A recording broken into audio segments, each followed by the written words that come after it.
breaking news from KXAN News. That breaking news that we're watching for you overnight, a man found dead in a car in South Austin. I'm Sally Hernandez. And I'm Tom Miller. Police say someone flagged them down near Cumberland Road, and when officers got there, found a man in a car with trauma to his body. Officers detaining someone. They say there's no threat to the public at this time. APD did not have information on how that person died, but it is being investigated as Austin's 50th homicide this year. First warning weather with meteorologist Sean Kelly. Hey, good morning, everyone. Happy Wednesday to you. We're starting off your morning here with temperatures a little bit warmer than yesterday. And as soon as you step outside, you're going to notice the humidity. The humidity is back, and that is going to make it feel quite uncomfortable today. Feels like temperatures into the triple digits. One more day of this, though, and then we're looking at some big changes. Finally, some fall-like weather returning by tomorrow. 75 in Land Passes, 78 in Kingsland. We're not seeing any 60-degree readings, unfortunately. 78 in Round Rock and out in the Pflugerville area, sitting at 77 as well. 80 in Smithville and out in the LaGrange area. Through the day today, look at this. This is what it's going to feel like as we head towards the lunchtime hour. A few sprinkles early this morning that'll be possible, and then an isolated shower storm later on in the afternoon and evening. But the main event will arrive overnight into early tomorrow morning. But look at this, going from the 90s down into the 80s, then some 70s here as we head towards the weekend. So coming up, we'll talk about when exactly that cold front arrives. Unfortunately, right in time for the morning commute tomorrow. We'll see who sees the most rain and how much through the next few days. And of course, looking ahead for the weekend, I'll have that for you coming up in the next few minutes. Sean, thank you. Police say a road rage shooting killed a 46-year-old woman in North Austin. And this morning, police really need your help finding the person who did it. Happened around 6 on Saturday night. This is on the I-35 service road southbound near Runberg Lane. Police say an automated 911 call from the victim's cell phone alerted them to this crash. And they found her dead when they got there, appearing to have been shot. It doesn't appear that there was any kind of altercation or anything other than the collision that would have spurred this incident.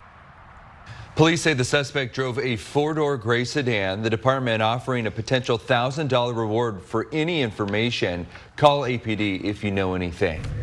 Texas ranks 9th among the states with the worst road rage. This according to a recent survey from Forbes Advisor. Yeah, the survey shows road rage incidents across the country really have been on the rise for the last few years. In 2022, 413 people were killed in these kinds of shootings. That's a 135% increase from 2018. As for where incidents are likely to happen, 29% of drivers reported experiencing road rage, most frequently on city streets, followed closely by highways with nearly 27%, and then close to 15% say in parking lots. Arizona tops the list of states with the worst road rage, according to the survey, while Delaware is home to the most polite drivers in the country. And when it comes to those road rage reports, the Texas Department of Public Safety tells people you want to try to write down the make, model, and license plate before you call 911. The shelter-in-place order has been lifted at Morgan State University in Baltimore after multiple people were shot near campus last night. Officials say it is no longer an active shooter situation. Police say at least 5 students were shot and are expected to be okay. The alleged shooter fled into a dorm building. Police say they cleared all the buildings in their search for the suspect, who, by the way, remains at large. We have kids at college who were shot, and this happens time and time again, not just in Baltimore, but in Washington, D.C., in New York, in Atlanta, in city after city after city after city, and it's been happening that way for decades, and we have to deal with this issue nationally. It has to be done. The university president there saying all classes are canceled today. Former President Donald Trump is going to be back in court this morning, and the civil case brought against him by the state of New York is going to be playing out. Trump and his namesake company have been found liable of engaging in financial fraud, but New York's Attorney General must show that the Trump organization intentionally falsified records in hopes of securing favorable loan terms and interest rates. I should say insurance rates. Trump's legal team argues that the state cannot prove any such intent to defraud. Ahead on today, the terms of the gag order placed on Mr. Trump by the judge presiding over this case, and when the Republican presidential frontrunner himself may be called to stand and testify. Weeks after Attorney General Ken Paxton's acquittal in the Senate, the House managers, who were essentially the prosecutors during that trial, released piles of evidence that was not admissible during the 10-day impeachment trial. KXAN's Monica Madden explains why they're now releasing this. Hundreds of pages of documents released after the verdict. They're relevant. This entire process is about transparency. I'm not sure why they continue to try to litigate the case in the press. Attorneys on both sides note this information might not have changed the outcome, but it does provide more details, including information about Paxton's home renovations, which House managers allege was a bribe by Nate Paul in exchange for help with his legal issues. The emails reveal the contractor directly communicating updates with Paul. So it ties Nate Paul to Ken Paxton. It ties Nate Paul to renovations of the home itself. And invoices House Prosecutor Aaron Epley describes as incomplete from the construction company. And the absence of evidence is evidence. There was no intention or documentation that suggested Ken Paxton ever had the desire to pay a bill, and there was no bill. The Attorney General's team has noted Paxton ultimately directed the head of his blind trust to pay for the renovations, proving no bribe. All the documents that they have now are documents that I guess they could have put into evidence had they had any relevance. So I'm not sure what they're doing. But Epley says the communication with Paul speaks louder than the finished home remodel. Invoice did not exist until 7 p.m. on the 1st, after the whistle blow, after notice that people were looking into it. If that's so evident, why don't you put that into evidence? Paxton's personal attorney has said the FBI is reportedly investigating his client, but hasn't filed any charges. The Attorney General denies any wrongdoing. Monica Madden, KXAN News. Now, the release of information had a rocky start, with the first batch of documents dropping without redactions of private information like Paxton's address. Those have since been replaced. A heads up, your phone, your TV, the radios, all are going to blare this afternoon with an alarm, but the government wants you to know it's only a test. So just be aware that it's going to happen, but it's part of a nationwide alert. It's going to go off around 1:20 this afternoon. 1:20. Federal law requires the systems to be tested every 3 years. How you can help Georgetown police find a man they say tried to kidnap a 9-year-old girl from her home. And how a Texas law taking effect soon could impact parkland in Austin, and why we could see fewer parks and smaller green spaces. Good morning. Georgetown police need your help finding the man they say tried to kidnap a 9-year-old girl from her home. This happened back in September, on September 18th along Northwest Boulevard. Let's show you the sketch of the suspect. Police say he grabbed the girl when she answered the door, and then he released her and ran into some kind of wooded area. The man is described as having a large build. Look at the sketch closely, and if you're hearing on the podcast, we'll make sure that you can see it on our website at KXAN.com. He's about 6 feet tall with a tattoo on his arm. If you have any information, call Georgetown Police. A person is recovering this morning after an accident involving an autonomous vehicle in San Francisco, and video captured by the Cruise driverless car shows the woman not in a crosswalk, initially hit by a driver who then flees without stopping. The force of that crash throwing her into the path of the driverless car, which then ran over her. Cruise says its car remained on scene. Emergency responders say the woman was pinned beneath that Cruise car when they got there. Rescuers were able to free her after Cruise disabled that car remotely. Back here at home, just last week, we reported that there is now a petition in a West Austin neighborhood against these self-driving cars. The petition asking for stricter safety measures, limiting operations in residential neighborhoods at night, and an immediate review of Cruise's overall operations. And in an effort to enhance safety, Cruise is asking everyone report those incidents involving driverless cars. Still ahead, how Austin Energy is trying to prevent another ice storm taking out its power lines for many customers. Why, for the first time in history, a U.S. House Speaker has been voted out. Good morning, everyone. Happy Wednesday. This is the live look outside from our camera over at the Lady Bird Johnson Wildflower Center. Sean has the latest when it comes to your forecast. He says the humidity is back, but on the way is cooler weather. later on this week. Nothing like the ice storm, of course, that knocked out power to nearly a third of Austin Energy's customers last winter. How can we forget that? But 8 months later, we are learning what the utility is doing to prevent the same thing from happening again. KXAN's Avery Travis has been digging into a new report, and she has an in-depth look at what changes are in store. From emergency preparedness before the storm, making sure that my animals and I stayed warm, to response and coordination after the storm. We're shut down for a week and nobody has answers. And perhaps what you remember the most, communication during the storm. Austin Energy should not be promising things they can't deliver. A new report highlights 3 major ways Austin Energy struggled when ice blanketed the city in February 2023 and suggests dozens of changes for next time.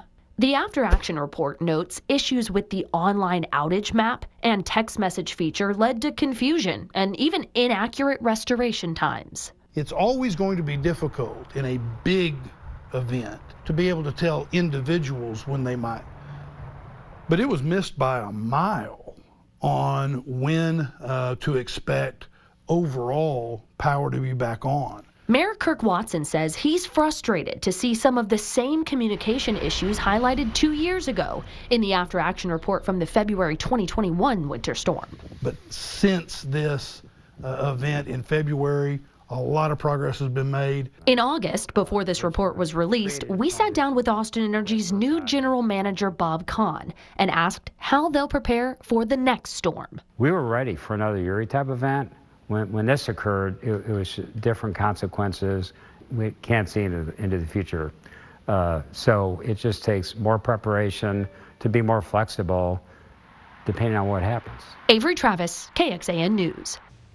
Online now at KXAN.com, we have a look at the other parts of the after-action report, including issues with brush management. Just look for this story right there on our homepage. We're only a few days away from the first day of this year's Austin City Limits Music Festival. It starts on Friday. All in, 450,000 people are expected to attend. Yeah, our city's going to be packed. Not all of these visitors are local folks, although a lot of us are going to ACL as well. Most are from Texas, though. An Airbnb study shows majority of guests come from Houston, Dallas, Fort Worth, or San Antonio, and Denver, Seattle, New York City, Chicago, and San Diego are where the most out-of-state visitors are coming from. Airbnb says last year ACL brought in more than $10 million in revenue to host here in Austin, generated by about 20,000 guests. Festival also brought in more than $400 million to the Austin economy and about $3 billion since 2006. Logistically, what do you need to know about getting to and from ACL? The festival is going to provide a free shuttle service running to and from Zilker Park with boarding at Republic Square Park. You can also use the Anna and Roy Butler Hike and Bike Trail to get to the festival. Remember, motorized vehicles are not allowed on the trail, so don't try that. After all of the states that you're at, I didn't see anybody coming from California. That's kind of strange. It said San Diego. San Diego was at the bottom of the list. Yeah. I was surprised that there wasn't more like Los Angeles, for example. I wonder if they're more Coachella people. It's all the cool cities that are, coming hanging out. That's right. Not the lame cities. Yeah. You know what? Hey, I could not draw up a more perfect forecast for ACL. Get excited because in the next few days we are going to see some changes that we are all going to enjoy. Weekend 1 of ACL will be starting off with temperatures into the 80s, and then we're closing out the festival Saturday and Sunday for weekend 1 into the 70s. So perfect weather heading our way. What's not so perfect is what we've got to get through today. It is muggy out there, 76 degrees at Camp Mabry and out at the airport, 78, 79 in Bastrop, 80 degrees in LaGrange, sitting at 77 in San Saba, 74 in Lampasas. So a few degrees warmer than what we were dealing with yesterday. We're watching also for the chance for an isolated strong to severe thunderstorm that we could see today. It's a very low chance, mainly for areas well up towards the north as that cold front moves closer towards the area. And then we still have to watch out for the potential for some flooding. Obviously, we are in a significant drought. Our ground, our soils, our creeks can withstand a good amount of rain. But of course, if we see it arrive too quickly and we see bands after bands of rain for an extended period of time, we'll see at least some brief flooding. So we'll have to watch out for that. You can see here the Weather Prediction Center really highlights the areas out towards the east. That'll be where we'll see the heaviest rain as that cold front moves into the area. Nothing going on out there right now, but we'll be watching out for the potential for some early morning drizzle for your commute. That'll be a possibility. You'll see a little bit of that through the lunchtime hour. Notice a little bit more clouds and sunshine today. And also notice in the afternoon and evening there could be a few pop-up isolated showers and some storms today. It's a lower 30% chance, but something we'll have to watch out for. That'll continue on through the later part of the evening. Right around midnight, maybe could even see some moderate showers and storms up towards the hill country. But the main event arrives late tonight into early tomorrow morning along a cold front pushing into our area, 8, 9 a.m., 10 a.m., then moving down towards the south before it gradually tapers off behind it here into the afternoon. We'll go more through the timeline here with you and talk about those rainfall totals coming up in the next few minutes. Thank you, Sean. 4 days after Democratic Congressman Jamal Bowman pulled a fire alarm ahead of a consequential vote, House Republicans plan to hold him accountable. Bowman insists he pulled the alarm by mistake, saying he was rushing to get to the vote and activated the alarm while trying to get into a locked exit door. The door is typically open during weekdays, but Republicans aren't buying it. Nowhere does it say pull the fire alarm to open the exit. This is somebody who was a school principal. He knows very well what a fire alarm is. If you surveyed 100 New Yorkers, 0 would believe us. So the U.S. Capitol Police say this incident remains under investigation. They won't say if they plan to charge Bowman with a crime. Several thousand air fryers sold on Amazon are being recalled over concerns of fire and burn hazards. The U.S. Consumer Product Safety Commission says about 6,400 Spectra air fryers are impacted by the recall after reports of items overheating. So if you have one, stop using it. You can contact the company for a $45 Amazon gift card, or you can get a free replacement of the choice from products that they have on their website.